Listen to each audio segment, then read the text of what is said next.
Formosa filha minha, de mais perigo algum nos vossos lusitanos. Fortalezas, cidades e altos muros, por eles vereis, filha, edificados. Em 1549, apenas índios e uma ou outra embarcação pirata representavam uma ameaça aos portugueses instalados em Salvador. A muralha, que no começo era de taipa e barro, foi depois reforçada em pedra e cercava a cidadela, dando ares de inexpugnável à recém-batizada capital do Atlântico Sul.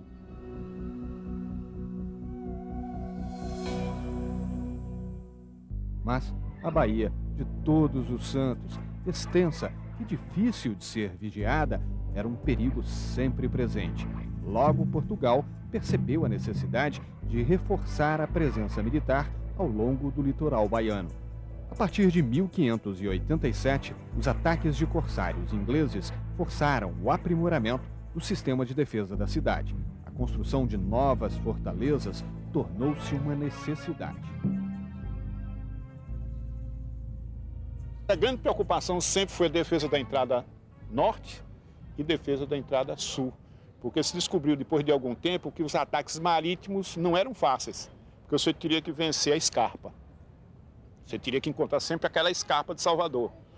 Ora, qual era a melhor opção? Ou desembarcar no Rio Vermelho, arrodear, subir, como os holandeses fizeram pela primeira vez ali pela Vitória, e atacar a cidade pela porta norte, onde estaria a Praça Castro Alves. Ou passar com as naus na largura da Baía, que não podia ser fechada pelos canhões do Forte do Santo Antônio, desembarcar aqui na parte de dentro, onde está mais ou menos Piripiri, Paripe, não é? Essa zona, desembarcar e atacar a cidade pelo norte. Se fosse pelo norte, então ela estaria vindo nessa direção. Essa fortaleza, junto com a de Santo Antônio, que está do outro lado, fecharia justamente essa opção de ataque pelo norte, que foi feito, inclusive, na segunda invasão holandesa de 38, Maurício de Nassau. A primeira foi pelo sul, a segunda foi pelo norte. No início do século XVII, os fortes de Santo Antônio da Barra, São Marcelo, Santo Alberto e Monte Serrat davam aos portugueses a certeza de que Salvador era capaz de resistir aos ataques de piratas e invasores. Mas em 1624, os holandeses desembarcaram em Salvador, incentivados pela fraqueza de uma aliança entre as coroas portuguesa e espanhola. Eram 26 navios com 500 canhões e 1.500 soldados. O Forte de Monte Serrat participou dessa batalha como último foco de resistência ao invasor. Para os holandeses, dominar a Baía de Todos os Santos era fundamental. Só a ocupação da cidade de Salvador, a capital do Atlântico Sul, poderia garantir a posse definitiva das terras brasileiras. Em 1624, o Forte de Monte Serrat resistiu por um dia inteiro às forças holandesas. Os portugueses acabaram derrotados e só no ano seguinte conseguiram expulsar o invasor. Essa história é revivida aqui no Forte de Monte Serrat 2 vezes por mês por um grupo de teatro.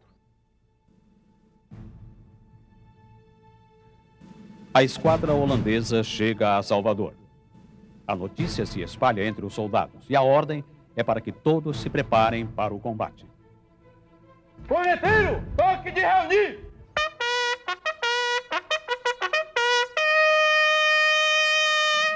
Bom, senhores, recebi o seguinte edital. Edital do governador-geral para os comandantes das fortalezas da cidade do Salvador. Considerando as últimas informações chegadas da corte sobre os preparativos da Holanda com a criação da Companhia das Índias Ocidentais, a qual prepara uma grande e iminente invasão holandesa à cidade do Salvador, determino: primeiro, que sejam aumentados os estoques de água, víveres e munições.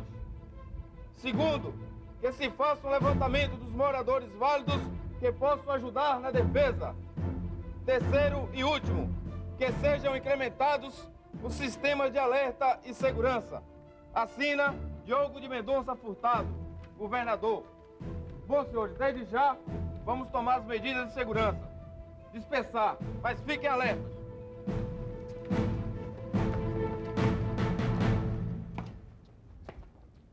Corneteiro, toque de alerta ao forte!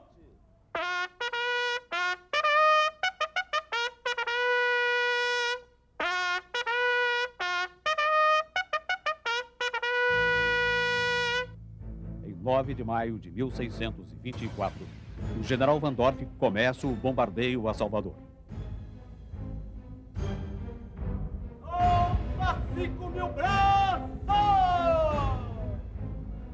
Bombardeio na ponta do padrão! Vai descer, peça! Vai descer, peça! Alfa, 3.000 braços! Bombardeio em Ribeira das Dores!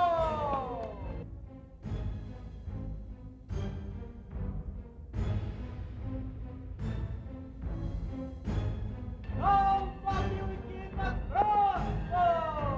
Vai descer, fogo! Bombardeio em Água de Menino! Carregado!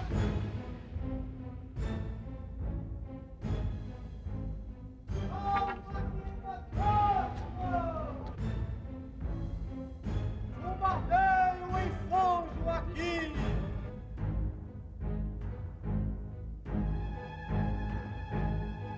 Alfa, de desembarque! Corneteiro, toque de canhão e fogo!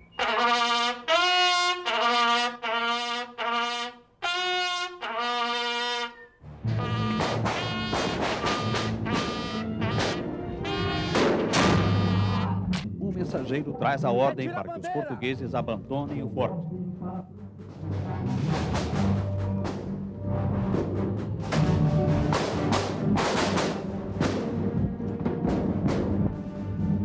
Recuar!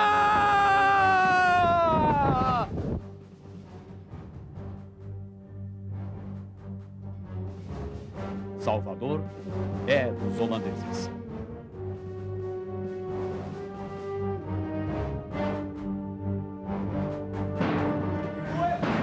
General John Norte! Com licença, excelência. Capitão Will, que é comandante do forte. Qual o nosso efetivo? 30 homens, excelência. Qual a quantidade de pólvora e munição? Temos pólvora e munição para combater durante 15 dias. Como se encontram nossas instalações? Sem alteração. Capitão, eu quero ver tudo. Os portugueses começam a organizar a resistência. Uma guerra de guerrilha tem início. Os portugueses promovem emboscadas contra os holandeses, que ficam limitados aos arredores das fortificações. O comandante das forças de ocupação é o principal alvo. Patrulha, patrulha! Abram a porta! Emboscada, emboscada! Água mata!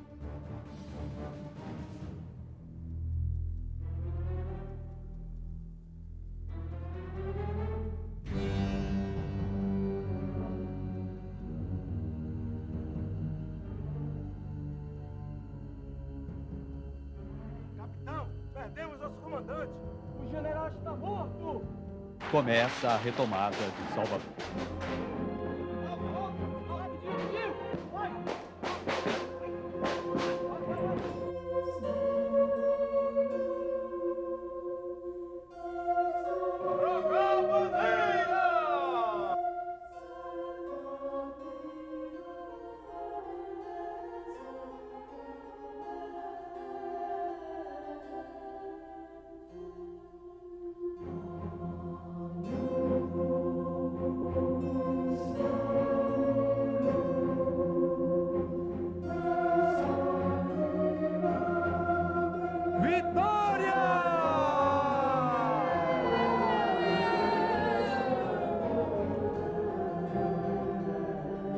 Que existia uma tropa que mais incomodava os holandeses quando a invasão da Bahia, né?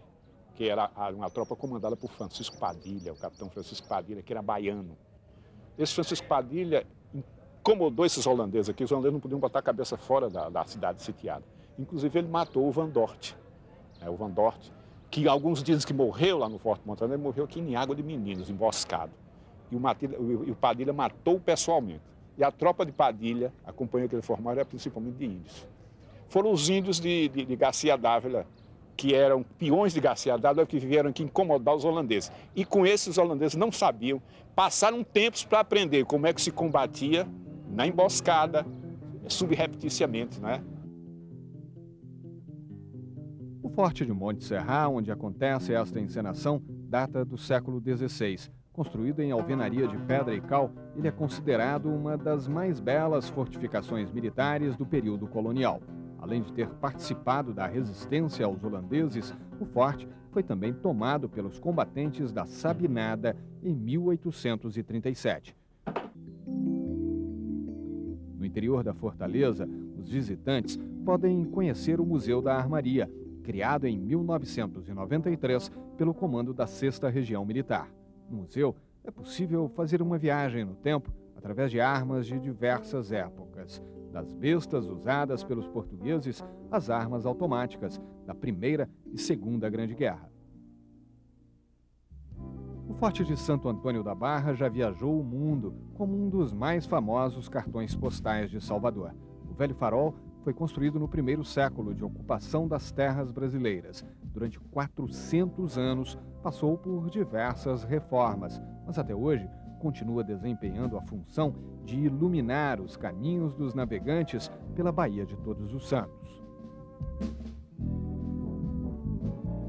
O farol da Barra ainda serve de orientação a navios. A luz dele é visível a 68 quilômetros daqui. É claro que tudo isso foi modernizado. O farol hoje é movido a energia elétrica, mas às vezes os faroleiros precisam fazer uma viagem no tempo. Quando acontece um blackout, o que garante a segurança da navegação na Baía de Todos os Santos é um sistema que tem mais de 100 anos de idade.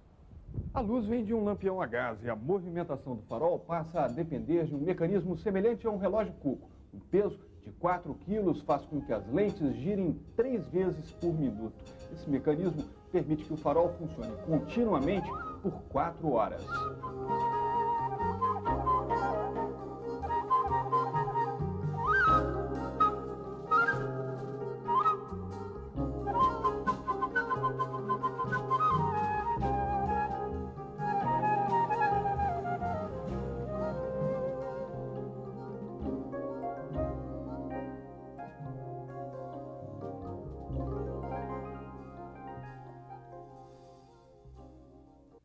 O farol serve também como museu. Aqui estão expostos objetos náuticos, réplicas de barcos e objetos resgatados de navios naufragados na Baía de Todos os Santos. O Museu Náutico é uma das atrações deste farol, que já foi do Exército e hoje pertence à Marinha.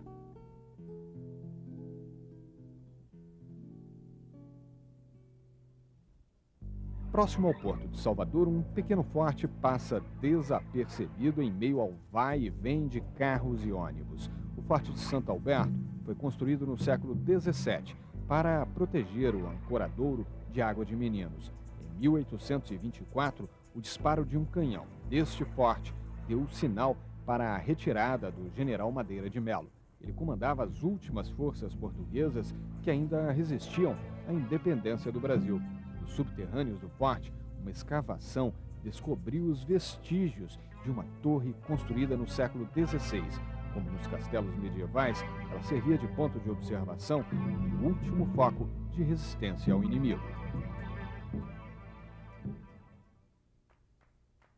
Na parte alta da cidade, o Forte de São Pedro dominava em outros tempos a Baía de Todos os Santos. Cercado pelos prédios, o forte está hoje ocupado pela Polícia Militar da Bahia. Aqui, os militares brasileiros iniciaram, em 1822, a luta pela independência do Brasil.